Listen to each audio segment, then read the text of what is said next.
ఈ ప్రపంచంలో ఒక శాపగ్రస్తమైన నేల ఉంది. అక్కడ రాత్రిపూట రాళ్ళు వణకుతాయి. అక్కడ గాలిలో శత్రువుల ఆర్తనాదాలు వినిపిస్తాయి. 5000 ఏళ్ల చరిత్ర కలిగిన ఒక అద్భుతమైన దేవాలయం నేడు ఉగ్రవాదుల నీడలో మగ్గిపోతోంది. అదే పాక్ ఆక్రమిత కశ్మీర్, POK.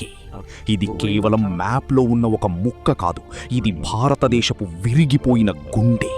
77 ఏళ్లుగా మన కళ్ల ముందే మన భూమిని శత్రువు అనుభవిస్తున్నాడు. కానీ ఆక్రమణదారులు ఒక విషయం మర్చిపోయారు. ఆ నేల మీద ఒక భయంకరమైన శాపముంది. ఆ శాపం ఏంటి? భారత సైన్యం అక్కడికి ఎప్పుడు వెళ్లబోతోంది? ప్రధాని మోదీ మరియు అమిత్ షాల మాస్టర్ ప్లాన్ ఏంటి? ఈ కథ వింటే మీ వెన్నులో వణకు పుడుతుంది. సిద్ధంగా ఉండండి. మనం మన పూర్వీకుల భూమిని తిరిగి తెచ్చుకునే సమయం ఆసన్నమైంది. వేల సంవత్సరాల క్రితం నేటి కశ్మీర్ లోయ ఒక అగాధమైన సరస్సుగా ఉండేది. దాని పేరు సతీ సరాస్. ఆ నీటి అడుగున జలోద్భవ అనే ఒక భయంకరమైన రాక్షసుడు నివసించేవాడు. వాడు కేవలం నీటిలోనే కాదు, అడవిలో కూడా మనుష్యులను వేటాడేవాడు. ఆ రాక్షసుడి ఆగడాలకు అంతు లేకుండా పోయింది. అప్పుడు కశ్యప మహర్షి లోక కళ్యాణం కోసం ఘోరమైన తపస్సు చేశారు. ఆయన భక్తికి మెచ్చి త్రిమూర్తులు ప్రత్యక్షమయ్యారు. విష్ణుమూర్తి వరాహ అవతారంలో వచ్చి తన కోరలతో బారాముల్లా వద్ద ఉన్న కొండలను చీల్చారు. ఆ సరస్సులోని నీరంతా బయటకు ప్రవహించింది. నేల బయటపడగానే జలోద్భవ రాక్షసుడు తన మాయాశక్తిలతో దాక్కున్నాడు. కాని పార్వతీదేవి శారికా పక్షి రూపంలో వచ్చి ఒక చిన్న రాయిని ఆ రాక్షసుడిపై విసిరింది. ఆ రాయి ఒక పెద్ద పర్వతంగా మారి రాక్షసుడిని పాతాళానికి తొక్కేసింది. అదే నేటి హరిపర్వత్. ఈ విధంగా కశ్మీర్ లోయ పుట్టింది. అంటే ఈ నేల దేవతలు నిర్మించిన అద్భుతం, రాక్షసుల రక్తం చిందిన పవిత్ర భూమి. ఈ పురాణ గాథ వెనుక ఒక నిగూఢమైన సత్యముంది. కశ్మీర్ లోయ కేవలం మనుషుల కోసం కాదు, జ్ఞానం కోసం సృష్టించబడింది. రాక్షసుణ్ణి చంపిన తర్వాత కశ్యప మహర్షి ఆ నేలపై సరస్వతీదేవిని కొలువుదీరమని కోరారు. శివుడు తన త్రిశూలంతో భూమిని గుచ్చినప్పుడు అక్కడి నుండి వితస్థా నది పుట్టింది. అదే నేటి జీలం నది. ఈ నది ప్రవహించే ప్రతి చోట జ్ఞానం వెల్లివిరుస్తుందని పురాణాలు చెబుతున్నాయి. కానీ ఈరోజు ఆ నది ప్రవహించే సగం భూమి పాకిస్తాన్ చేతుల్లో ఉంది.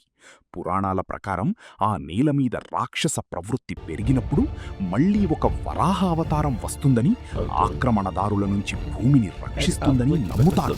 నేడు ఆ POK ప్రాంతంలో జరుగుతున్న అన్యాయాలు, ఉగ్రవాద శిబిరాలు చూస్తుంటే మళ్లీ ఆ రాక్షస కాలం గుర్తుకొస్తుంది.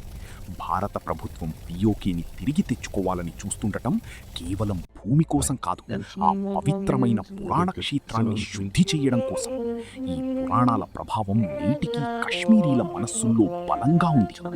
1947 ఆగస్టు 15 భారత్, పాకిస్తాన్ దేశాలు ఏర్పడ్డాయి. కానీ కశ్మీర్ మహారాజా హరిసింగ్ మాత్రం ఒక వింతైన కల కన్నారు. తన రాజ్యాన్ని ఎవరిలోనూ కలపకుండా స్విట్జర్లాండ్ ఆఫ్ ద ఈస్ట్గా ఉంచాలనుకున్నారు. ఆయన ఒక స్వతంత్ర పాలకుడిగా మిగిలిపోవాలని భావించారు. ఇందుకోసం ఆయన భారత్ మరియు పాకిస్తాన్లతో స్టాండ్ స్టిల్ అగ్రిమెంట్ కోరారు. పాకిస్తాన్ వెంటనే ఒప్పుకుంది. కానీ అది ఒక కుట్ర అని ఎవ్వరూ ఊహించలేదు. పాకిస్తాన్ ప్రధాని లియాఖత్ అలీ ఖాన్ బయటకు శాంతి మంత్రం చదువుతూనే లోపల కశ్మీర్ని ఆక్రమించడానికి ఆపరేషన్ గుల్మార్గ్ సిద్ధం చేశారు. హరిసింగ్ అధికారం మీద ఒక శాపముందని ప్రజలు నమ్మేవారు. మహారాజా తన రాజ్యంలోని ముస్లిం ప్రజల తిరుగుబాటును, పాకిస్తాన్ కుతంత్రాలను అంచనా వేయడంలో విఫలమయ్యారు. ఆయనకున్న ఆ పట్టుదల, ఆ మొండితనం చివరకు కశ్మీర్ విభజనకు దారితీసింది. ఆయన తీసుకున్న ఆలస్యమైన నిర్ణయమే ఈరోజు మనం POKగా పిలుస్తున్న నెత్తుటి భూమికి పునాది వేసింది. పాకిస్తాన్ తన అసలు రూపాన్ని సెప్టెంబర్ 1947లోనే చూపించింది. కశ్మీర్కు రావాల్సిన నిత్యావసర వస్తువులను నిలిపివేసింది. ఉప్పు, చక్కెర, పెట్రోల్ వంటి వస్తువుల కోసం ప్రజలు అల్లాడిపోయారు. ఇది కేవలం ఆర్థిక దిగ్బంధనం కాదు, హరిసింగ్ను లొంగదీసుకోవడానికి పాకిస్తాన్ వేసిన ఎత్తుగడ. హరిసింగ్ తన సైన్యాన్ని పంపి సరిహద్దులను కాపాడుకోవాలని చూశారు. కానీ ఆయన సైన్యంలోనే కొందరు ముస్లిం సైనికులు తిరుగుబాటు చేసి పాకిస్తాన్కు మద్దతిచ్చారు. పూంచ్ ప్రాంతంలో మొదలైన ఈ అలజడి దావాగ్నిలా వ్యాపించింది. మహారాజా ఒంటరివాడయ్యారు. ఒక పక్క పాకిస్తాన్ ఉగ్రవాద మూకలు, మరోపక్క అంతర్గత తిరుగుబాటు. ఆ సమయంలో హరిసింగ్ తీసుకున్న నిర్ణయమే కశ్మీర్ చరిత్రను మార్చేసింది. ఆయన భారత్ వైపు చూశారు. కాని అప్పటికే పాకిస్తాన్ ట్రక్కుల్లో ఆయుధాలతో శ్రీనగర్ వైపు దూసుకొస్తోంది. రాజభవనంలో దీపాలు ఆరిపోతున్నాయి. శత్రువుల అరుపులు వినిపిస్తున్నాయి. ఆ క్షణంలో మహారాజా తన డ్రైవర్తో, నేను నిద్రపోతున్నప్పుడు శత్రువు శ్రీనగర్ వస్తే నన్ను నిద్రలోనే కాల్చి చంపే అని అన్నారట. అంటే పరిస్థితి ఎంత భయంకరంగా ఉందో ఊహించండి. 1947 అక్టోబర్ 22 కశ్మీర్ చరిత్రలో అత్యంత చీకటి రోజు. వేల మంది పఠాన్ తెగలకు చెందిన గిరిజనులు పాకిస్తాన్ సైన్యమిచ్చిన ఆయుధాలతో ముజఫరాబాద్ మీదుగా విరుచుకుపడ్డారు. ఇది యుద్ధం కాదు, ఇది ఒక మారణ హోమం. వారు దారిలో కనిపించిన ప్రతి గ్రామాన్ని తగలబెట్టారు. ఆడవారిని చెరబట్టారు. పసి పిల్లలను కూడా వదిలిపెట్టలేదు. వారి లక్ష్యం ఒక్కటే, శ్రీనగర్ చేరుకోవడం. ముజఫరాబాద్ పడిపోయిన తర్వాత ఆ కిరాతక మూకలు బారాముల్లాను చేరుకున్నాయి. అక్కడ వారు చేసిన అరాచకాలు వర్ణనాతీతం. కాన్వెంట్లు, చర్చీలు కూడా వారి దాడికి గురయ్యాయి. క్రైస్తవ సన్యాసినులను కూడా వారు చిత్రహింసలు పెట్టారు. బారాముల్లాలో సుమారు 3000 మందికి పైగా అమాయక ప్రజలు ప్రాణాలు కోల్పోయారు. ఈ దాడిని చూసి ప్రపంచం నిర్ఘాంతపోయింది. కాని పాకిస్తాన్ మాత్రం ఇది కేవలం ప్రజల తిరుగుబాటు అని అబద్ధాలు చెప్పింది. నిజానికి ఆ ట్రక్కులను నడిపింది, వ్యూహాలు వేసింది పాకిస్తాన్ మేజర్ జనరల్ అక్బర్ ఖాన్. శ్రీనగర్ పడిపోవడానికి కొన్ని కిలోమీటర్ల దూరంలో ఉన్నప్పుడు మహారాజా హరిసింగ్ గత్యంతరం లేక భారత్తో ఇన్స్ట్రుమెంట్ ఆఫ్ యాక్సెషన్పై సంతకం చేశారు. అక్టోబర్ 26న సంతకం పూర్తయింది. అక్టోబర్ 27 తెల్లవారుజామునే భారత సైన్యం విమానాల్లో శ్రీనగర్ ఎయిర్పోర్ట్లో దిగింది. అది ప్రపంచ యుద్ధం తర్వాత జరిగిన అతిపెద్ద ఎయిర్లిఫ్ట్ ఆపరేషన్. భారత జవాన్లు ఆ రాక్షస మూకలను తరిమికొట్టడం మొదలుపెట్టారు. మేజర్ సోమనాథ్ శర్మ వంటి వీరులు తమ ప్రాణాలను పణంగా పెట్టి శ్రీనగర్ను రక్షించారు. కాని అప్పటికే కశ్మీర్లోని పశ్చిమ భాగాన్ని పాకిస్తాన్ ఆక్రమించింది. భారత సైన్యం మొత్తం కశ్మీర్ను విముక్తి చెయ్యకముందే అప్పటి ప్రధాని నెహ్రూ ఐక్యరాజ్య సమితికి వెళ్లడం, కాల్పుల విరమణ, సీజ్ఫైర్ ప్రకటించడం జరిగింది. ఫలితంగా మన భూమి శత్రువుల చేతుల్లో ఉండిపోయింది. ఆ రోజే పిఓకే అనే ఒక శాశ్వతమైన గాయం భారత్కు తగిలింది. నేటికి ఆ నేల నుండి వినిపిస్తున్న ఆర్తనాదాలు ఆనాటి తప్పులనే గుర్తు చేస్తున్నాయి. పిఓకే గురించి మాట్లాడేటప్పుడు మనం మీర్పీర్లో జరిగిన ఆ భయంకరమైన మారణకాండను మర్చిపోలేం. 1947 నవంబర్ 25న మీర్పూర్ నగరం పాకిస్తాన్ మద్దతున్న గిరిజన మూకల చేతుల్లోకి వెళ్ళింది. అప్పటి వరకు అక్కడ హిందువులు, సిక్కులు మరియు ముస్లింలు కలిసి ఉండేవారు. కాని ఒక్క రాత్రిలో అంతా మారిపోయింది. గిరిజనులు నగరంలోకి ప్రవేశించగానే కనిపించిన వారిని కనిపించినట్లు నరికి చంపారు. ఆనాడు మీర్పూర్లో సుమారు 20,000 మందికి పైగా హిందూ మరియు సిక్కు ప్రజలు చంపబడ్డారని అంచనా.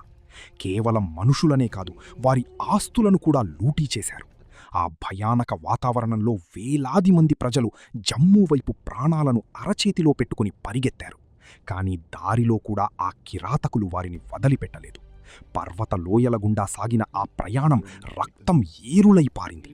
మీర్పూర్లో జరిగిన ఈ ఘోరం గురించి చరిత్ర పుస్తకాల్లో తక్కువగా కనిపిస్తుంది.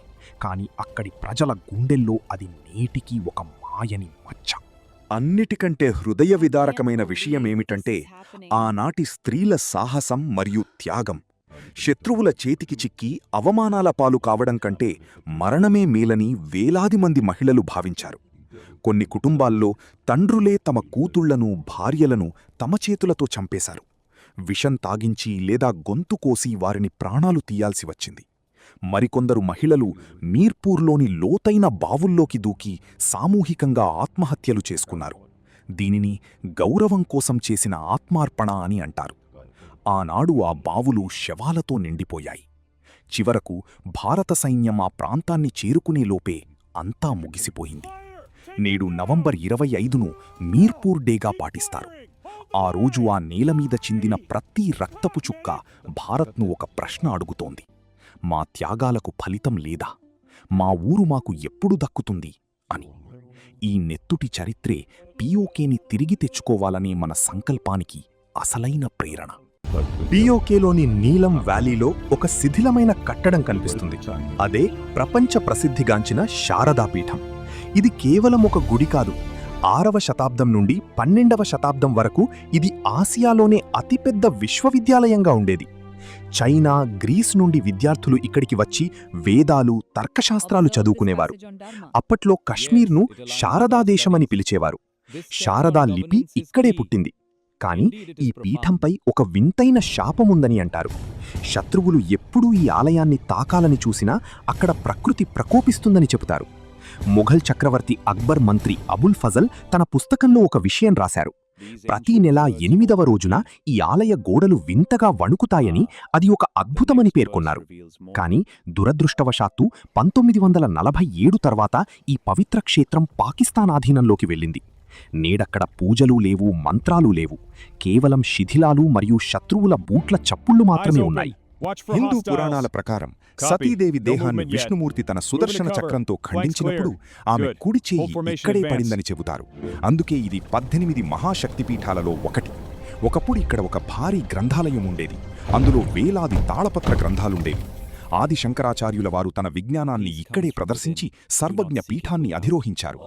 రామానుజాచార్యులు కూడా బ్రహ్మసూత్రాల కోసం ఇక్కడికే వచ్చారు. అంతటి గొప్ప చరిత్ర కలిగిన ఈ క్షేత్రం నేడు ఉగ్రవాదుల అడ్డగా మారింది. పాకిస్తాన్ సైన్యం ఈ ఆలయాన్ని తమ వ్యూహాత్మక ప్రయోజనాల కోసం వాడుకుంటోంది. మన సంస్కృతికి మూలాధారమైన శారదాదేవి నేడు అక్కడ బందీగా ఉంది. ఈ పీఠం భారత్కు దక్కకపోవడమంటే మన ఆత్మను మనం కోల్పోవడమే. అందుకే హోంమంత్రి అమిత్ షా ఇటీవల కుప్వారా వద్ద కొత్త శారదా ఆలయాన్ని ప్రారంభించి త్వరలోనే అసలైన శారదాపీఠాన్ని దర్శించుకుంటామని ప్రతిజ్ఞ చేశారు. ఆ రోజు ఎంతో దూరంలో లేదు. కశ్మీర్ లోయ కేవలం అందమైనది మాత్రమే కాదు, ఇది ఎన్నో అతీంద్రియ శక్తులకు నిలయం అని స్థానికులు నమ్ముతారు. ముఖ్యంగా పియోకేలోని దట్టమైన అడవుల్లో వాయి వోఫ్ అనే ఒక దెయ్యం తిరుగుతుంటుంది. ఇది చాలా తెలివైనది. ఇది మీకు తెలిసిన వారి గొంతుతో, ముఖ్యంగా మీ ఆత్మీయుల గొంతుతో మిమ్మల్ని పిలుస్తుంది. రాత్రిపూట ఎవరైనా ఒంటరిగా వెళ్తుంటే ఒక్కసారి ఇటు రా అని పిలిచి వారిని అడవిలోకి తీసుకువెళ్లి చంపేస్తుంది. ముఖ్యంగా చిల్లై కలాన్ అని పిలిచే అతి చలి కాలంలో దీని ప్రభావం ఎక్కువగా ఉంటుంది. పాకిస్తాన్ ఆక్రమిత కశ్మీర్లోని పాత ఇళ్లలో, శిథిలమైన కట్టడాల్లో ఈ వాయివోఫ్ శబ్దాలు వినిపిస్తాయని అక్కడి ప్రజలు ఇప్పటికీ భయపడతారు. ఇది కేవలం కథే కావచ్చు, కానీ ఈ కథలు ఆక్రమణలో ఉన్న నేలమీద ప్రజలు అనుభవిస్తున్న అభద్రతాభావానికి నిదర్శనం. ఆ నేలమీద అన్యాయంగా ప్రాణాలు కోల్పోయిన వారి ఆత్మలు ఇంకా అక్కడ తిరుగుతున్నాయా? మరో భయంకరమైన శక్తి పిస్తా బొకచ్. ఇది చూడటానికి ఒక చిన్న ఆకారంలా ఉన్నా దీనికి మరణాన్ని శాసించే శక్తి ఉందని చెబుతారు. ఇది ఎవరికి కనిపిస్తే వారు త్వరలోనే చనిపోతారని స్థానికుల నమ్మకం. ఇది నరకంలోని 9వ ద్వారం నుండి వచ్చిందని కథలున్నాయి.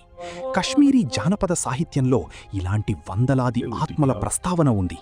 ఉదాహరణకు రాంతస్ అనే దెయ్యానికి పాదాలు వెనక్కి తిరిగి ఉంటాయి. అది మనుషుల గుండెలను తింటుంది. ఈ అతీంద్రియ శక్తుల కథలన్నీ ఒక విషయాన్ని చెబుతున్నాయి. కశ్మీర్ నేల చాలా సున్నితమైనది మరియు శక్తివంతమైనది. అక్కడ అపవిత్ర కార్యాలు జరిగితే ఆ నేల క్షమించదు. 77 ఏళ్లుగా అక్కడ జరుగుతున్న మారణ హోమానికి, అణచివేతకు ఆ నేల ఆగ్రహిస్తోంది. అందుకే అక్కడ ఎప్పుడూ అలజడి, పేదరికం మరియు మరణం తాండవిస్తున్నాయి. ఈ చీకటి శక్తుల నుండి ఆ నేలను విముక్తి చెయ్యాలంటే మళ్లీ అక్కడ ధర్మం స్థాపించబడాలి. భారత సైన్యం అడుగుపెట్టిన రోజే ఈ ఆత్మల ఆర్తనాదాలు ఆగిపోతాయని ప్రజలు ఆశగా ఎదురుచూస్తున్నారు. పీఓకే విషయంలో భారత్ ఎప్పుడూ మెతకగా ఉందని కొందరనుకుంటారు. కానీ 1994లో జరిగిన ఒక సంఘటన పాకిస్తాన్ గుండెల్లో నిద్రపోయింది. అప్పుడు కశ్మీర్లో ఉగ్రవాదం పరాకాష్ఠకు చేరింది. పాకిస్తాన్ అంతర్జాతీయ స్థాయిలో భారత్ను దోషిగా నిలబెట్టాలని చూసింది. అప్పుడు ప్రధాని పివి నరసింహారావు ప్రభుత్వం ఒక సాహసోపేతమైన నిర్ణయం తీసుకుంది. 1994 ఫిబ్రవరి 22న భారత పార్లమెంటులోని ఉభయ సభలు ఏకగ్రీవంగా ఒక తీర్మానాన్ని ఆమోదించాయి. అందులో స్పష్టంగా ఒక మాట చెప్పారు: జమ్మూ కశ్మీర్ మొత్తం భారత్లో అంతర్భాగం. పాకిస్తాన్ ఆక్రమించిన భాగాన్ని ఖాళీ చేయాల్సిందే. భారత్కు తన భూభాగాన్ని కాపాడుకునే శక్తి మరియు సంకల్పం ఉన్నాయి.